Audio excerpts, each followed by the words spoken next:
Hey there. So I've been using the Samsung Galaxy Z Fold 3 for about 2 years now, and this is my review of it as a creative, specifically musician, photographer, and to light filmography, mainly working as a crew member. So from the absolute beginning, the functionality of this device absolutely floored me.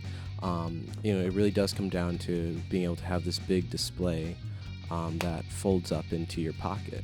You can't get that with any other format really, aside from Surface Duo type things, or ZTE Axon M, if you remember that. And no matter how large modern phones get, they're not quite that big and still pocketable. As a musician, this is very nice because I'm gonna be especially specifically a live musician. I'm on the go, up on my feet. I can't have the productivity of a desktop or a laptop with me at all times. Laptops are portable, yes, but not exactly as walky aroundy as a phone. And especially working as a live musician, you're going to need to organize with a lot of different people on different platforms. And having a big screen that I can put an Instagram chat in one window to keep up with the group chat for all the people who are playing a show. Let's see, email in another window for the email from the venue concerning all the details and stuff, and then another window being a chat with just your band members or something. It sounds really simple, but it's so nice to have. And yes, on a regular Android slab phone, you can split screen, but you can only do two apps at once, and even then, it's really small. And on iOS, you simply can't do that. And what's even nicer, if I wanted to, if I can be stationary for a second, I can flip this open. It's kind of hard for me to do it with one hand right now. I can flip this open. I put it on a little MagSafe stand that I do not have with me current. Oh, it's right here. It's a little MagSafe stand that I made myself. And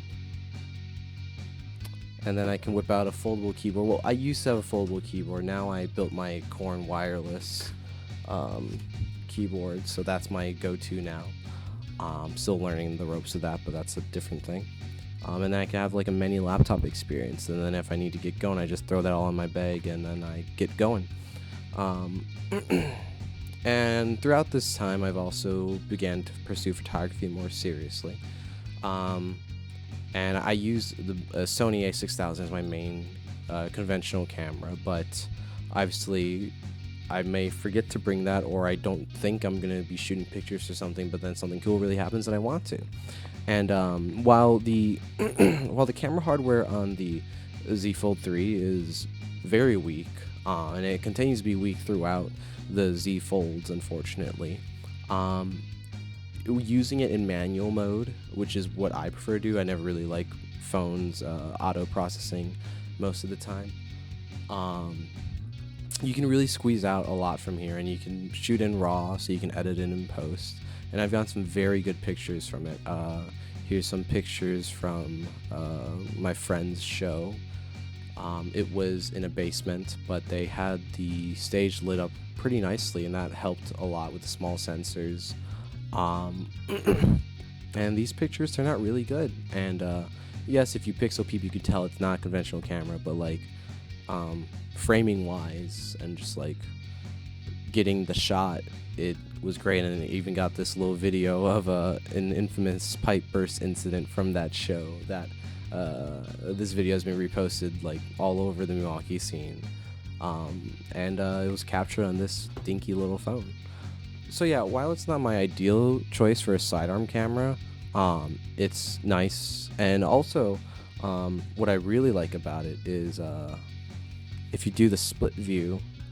So on my Sony, it has a flip out screen, and that it's nice because you can get lower angles without having to bring your whole body down, just so you can see what's going on. What I like about this phone is that you can do the same, and it's been really nice to get really convenient low angle shots. I like to get some low angles. It tends to lead to more dramatic framing. And another creative venture that I've been involved in more recent years is filmmaking of sorts. I'm I've been crew on, and I've directed my own music videos, and I've been on crew for a few, and it once again comes down to the big screen. Let's say on a film shoot, before the shooting starts, we all gather around and go over the storyboard, the shot list, the scripts, and I can have all three of those on my screen, and I can use my S Pen to notate it. There was one instance I remember where my director needed to give an actor her paper script, so she was gonna look off her phone, which was I think an iPhone 12 mini, but I was like, oh, you can use mine, so you can it's bigger, so you can actually see the script and all that a lot easier. And she really liked it, and that was pretty cool.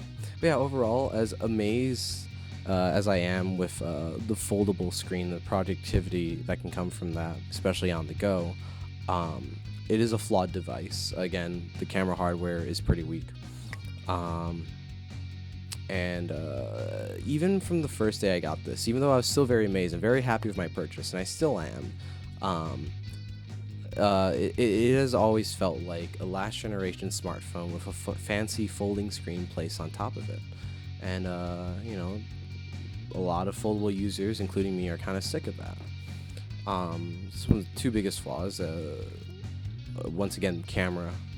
It's just really not up there, and battery life has been very weak. I have to remember to charge it as often as I can. Luckily, I drive myself around a lot, so I can always have a charger in the car, and that usually helps me get through a lot. And I have to always remember to carry a battery bank with me. And I understand that comes with the form factor, two big bright screens, but so I am filming this on the day of the OnePlus Open announcement, and the moment the launch event finished, I immediately pre-ordered it, and it's going to come in about a week.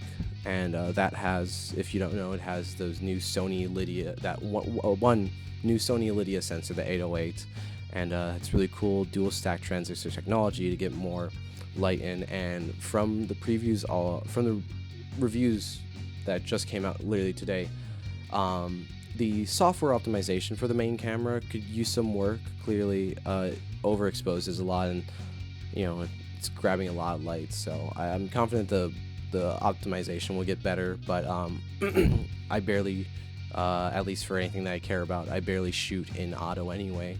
Well, I say care about it anyway. I mean, like anything that I want to be more creative about, I guess. I shoot manual. But yeah, I've seen some samples of the Open shooting in manual, and I gotta say it looks really good. Easily one of the best foldable camera that I've probably seen before.